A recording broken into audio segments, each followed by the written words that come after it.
Welcome to the Deep Dive, the shortcut to becoming truly well-informed.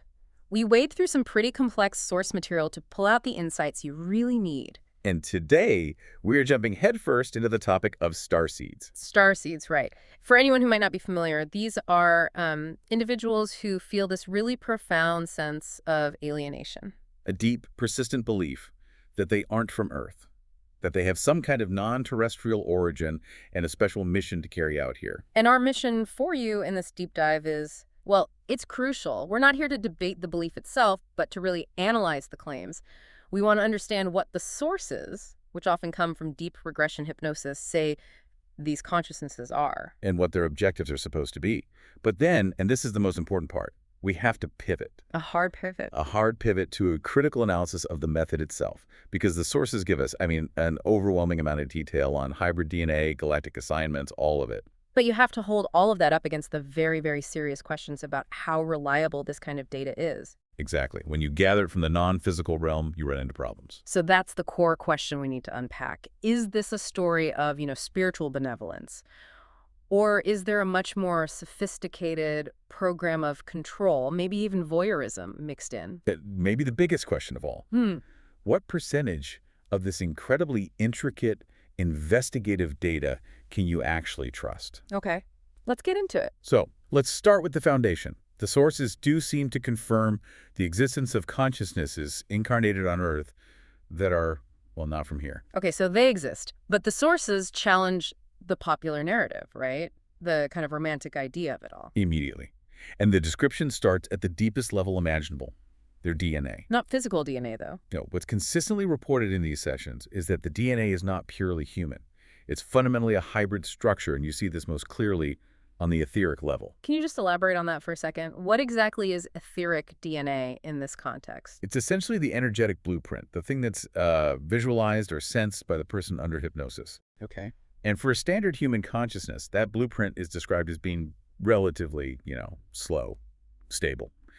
But the Starseed's etheric DNA is totally different. It's described as having more strands. There are strands. Yeah, the source material actually uses the phrase plus de bras, which means more arms. And it's incredibly rapid and fluid. It's a fast, complex, moving structure. Wow, so rapid and fluid versus slow and stable. That's a huge distinction. What's it made of? What's in this hybrid mix? The composition is reported as being anywhere from, say, 85 to 95% hybrid. And the most common components you hear about are reptilian, humanoid, and various elements from other planets. So even if the person looks completely human walking down the street? The consciousness, the blueprint, is fundamentally mixed. And these internal complexities, I assume they have to manifest somehow in their physical bodies, their emotions. Oh, absolutely. Physically, they're often described as having a thin, maybe even a fragile constitution. The body apparently struggles to carry a lot of weight. And their eyes. I've heard about the eyes. Yes, often a wider pupil, and this characteristic distant, deep gaze.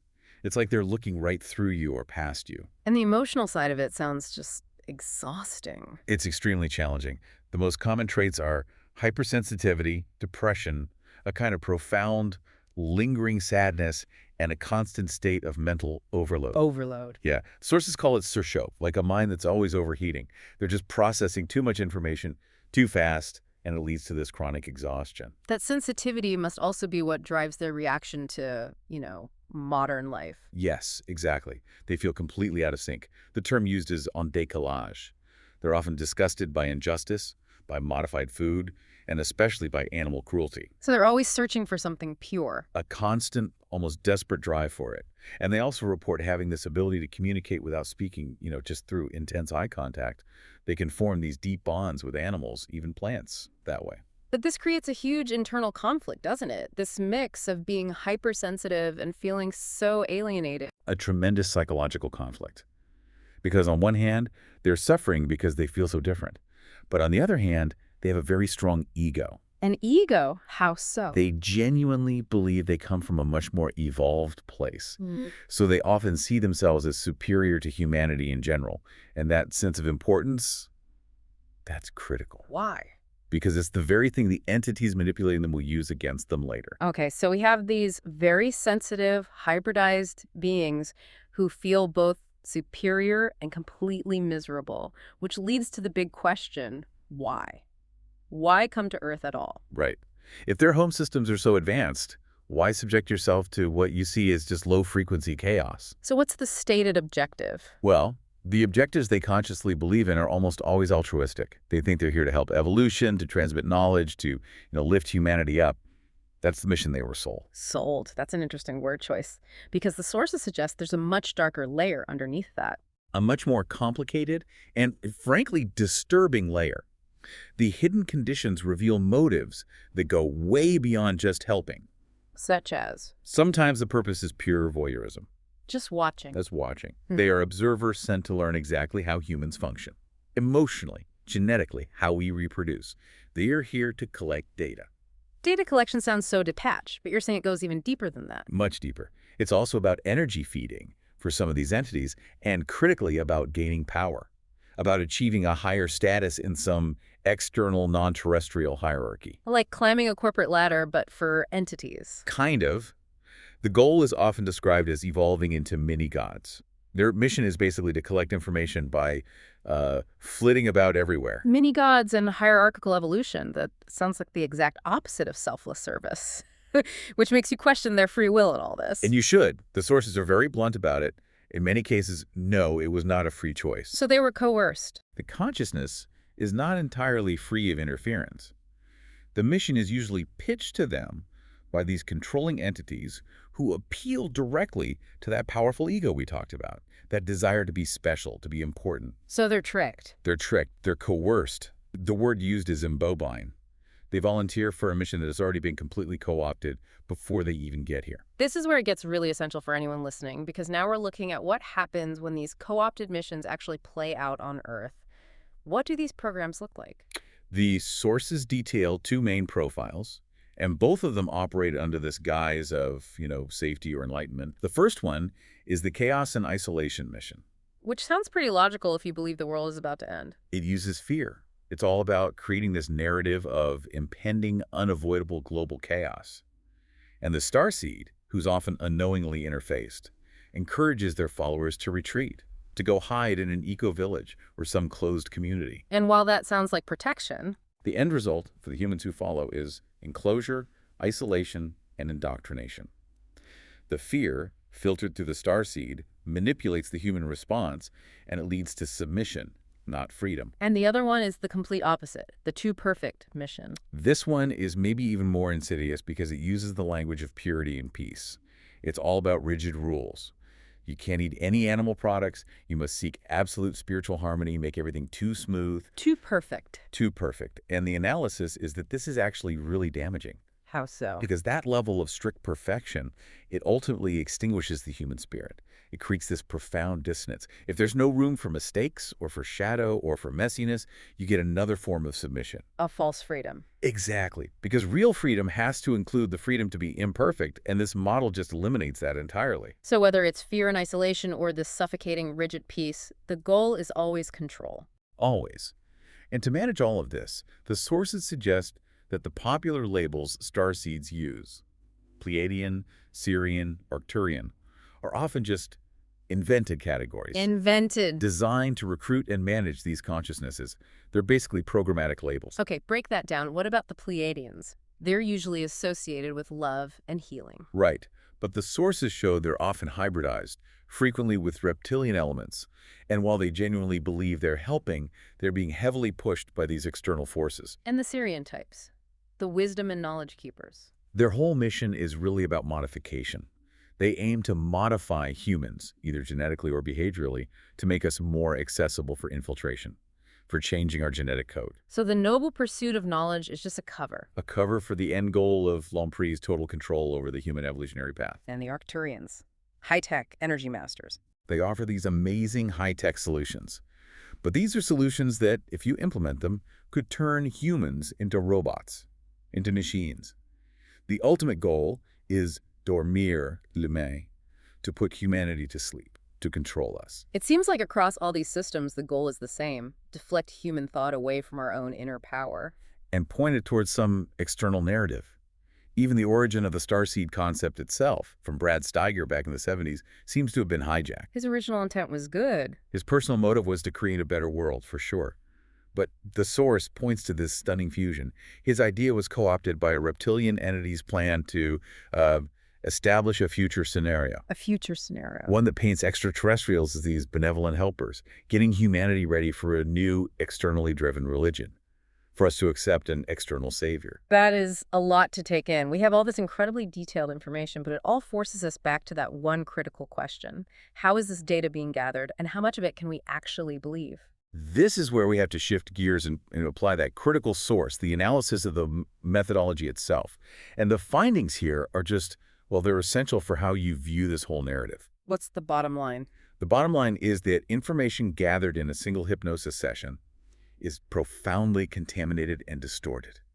The percentage of distortion is described as altissima. Extremely high. Extremely high. Why is it so unreliable from the start? What causes that? Okay, just imagine you're trying to send a complex blueprint across the world, but that message has to pass through countless dimensions. Right. And through the subject's own personal filters, their culture, their fears, their education, their past lives. That it has to be translated into human language. It's like trying to explain quantum physics underwater in different languages. So the signal is almost completely lost in the noise of the person's own subconscious. Exactly. Which brings us to the really shocking part, the 2 to 3% rule. The 2 to 3% rule. This is the standard for reliable investigation in this field.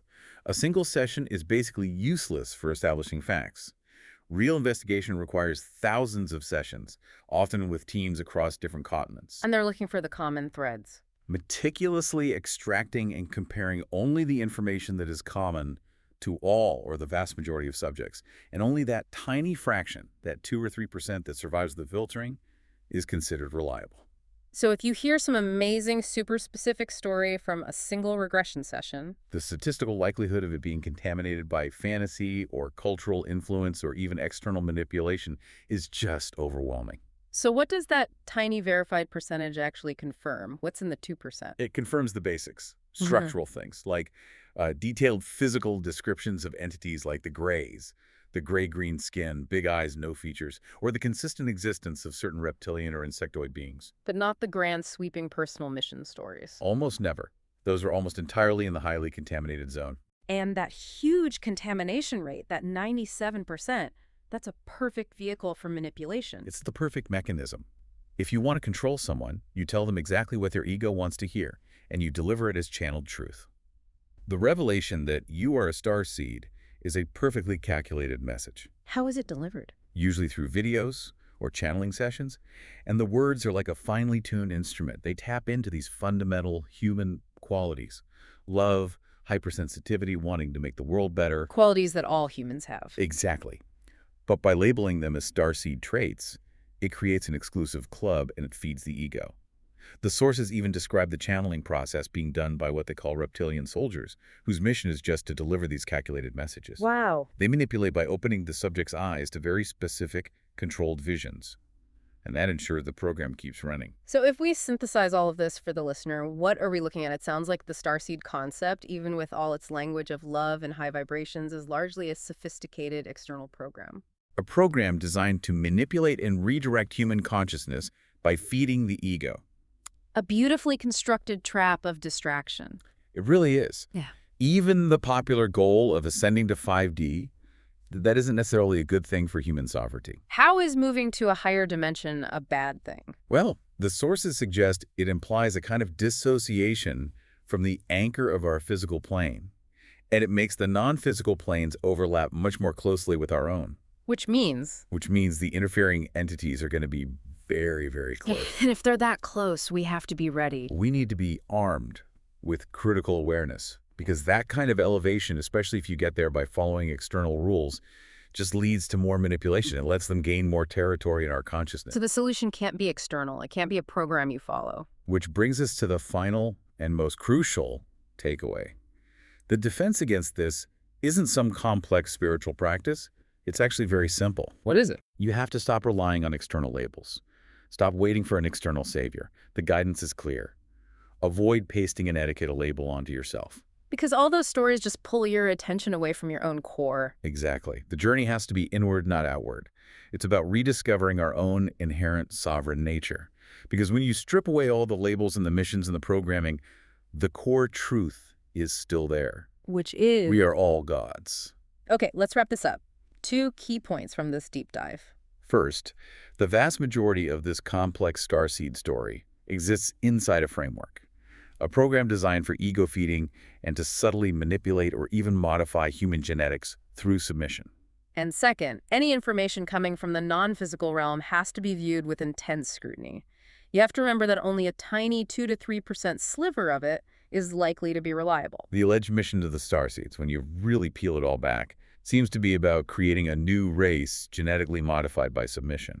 And it's all cloaked in this seductive language of love and peace. It's submission being sold as enlightenment, the ultimate form of control. So we'll leave you with a final thought to explore on your own. If these entities are trying to change our genetic code through submission to a concept of love that demands obedience and purity, what is the one core component of true sovereign human free will that you must fiercely guard against this type of manipulation?